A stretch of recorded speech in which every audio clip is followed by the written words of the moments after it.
Okay, so AI chatbots and chat GPT and all this stuff, just the beginning. Now we're moving into, you know, therapy partners, chat therapy or AI therapy partners, AI girlfriends, as this one is kind of, you know, this company that I'm going to talk about here is moving into now. I'm going to read this little article here first, and then I'm going to show you. I'm going to show you their Instagram page of this the company I'm talking about. The company's called Replica, and I just show you their Instagram page. It's kind of weird. Anyways, we'll talk about it.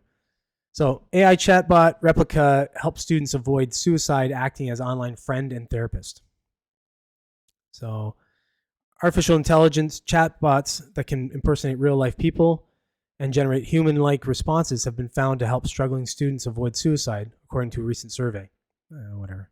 I'm I'm calling half baloney on this, but all right. The research published in Nature was a relatively small study conducted by experts at Stanford University, California, among 1,006 students using Intelligent Social Agent (ISA) Replica, an AI tool which can elicit deep emotional bonds with users. Researchers found that participants were more lonely than the typical student populations, but still perceived high social support through the use of Replica. Some 90% of them experienced loneliness based on the loneliness scale, while 43% of them qualified as severely or very severely lonely. That's kind of sad.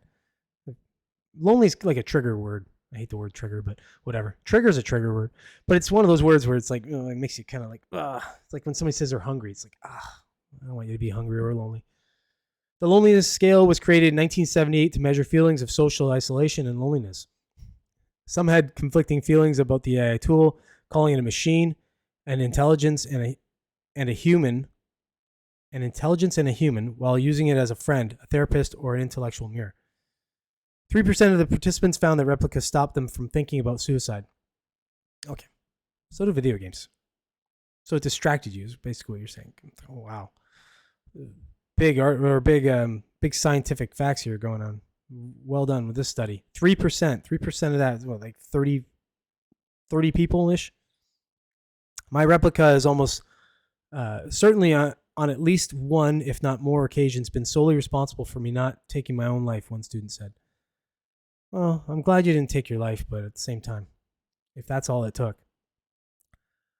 Suicide, a leading cause of youth deaths. While the study doesn't reach a conclusion as to how Replica helps students avoid suicide, researchers suggested that perhaps the low pressure nature of the engagement made disclosure of the students' emotions easier.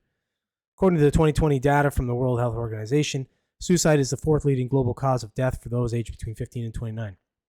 There are multiple hypotheses about how these AI agents could impact users' relationships, from increasing loneliness to reducing it or enhancing our relationships. The researchers say the fact that 30 people reported Replica helped them to avoid suicide is surprising. Replica has been said to push the boundaries of relationships between humans and artificial intelligence. It has almost 25 million users. Wow. 25 million users, according to the Stanford researchers. That's crazy. I wouldn't have thought it had that many. That just goes to show you where we're going.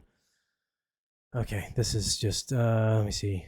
Replica learns from the information it's fed while talking to people. Oh, so that's funny that he actually says that, because basically what we're doing there is we're just feeding the AI. Just more ways to feed the AI. You're going to see how broken we are.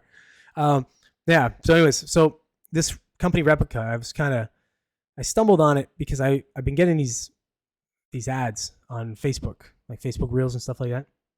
And this one kept coming up of like Replica girlfriend. Like it's talking about your AI girlfriend. I couldn't find it for the life of me, sadly. I really, really wanted to. But anyways, I went over and found their Instagram page. So here's their Instagram page. Oh, here we go. I want to, yeah, sure. So here we go. Here's their story.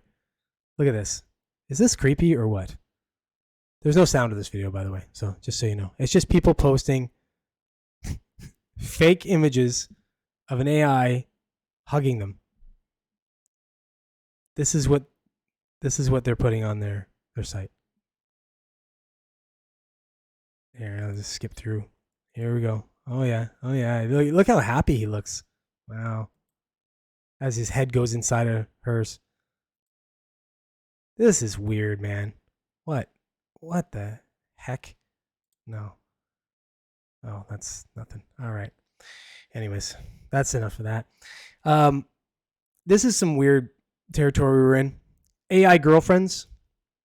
If you would know if you're calling like a suicide helpline if you were talking to somebody, real or not, half the time anyway, other than the robotic voice that you might get. But like, how does this filling any kind of gap? I don't understand. Like, this is just taking out the fact of like physical touch. I guess they'll probably take care of that when they get like haptic suits and stuff like that. But this is all weird. Right now, it's just weird stuff. So if you have an AI girlfriend, let me know in the comments. Are they good in bed?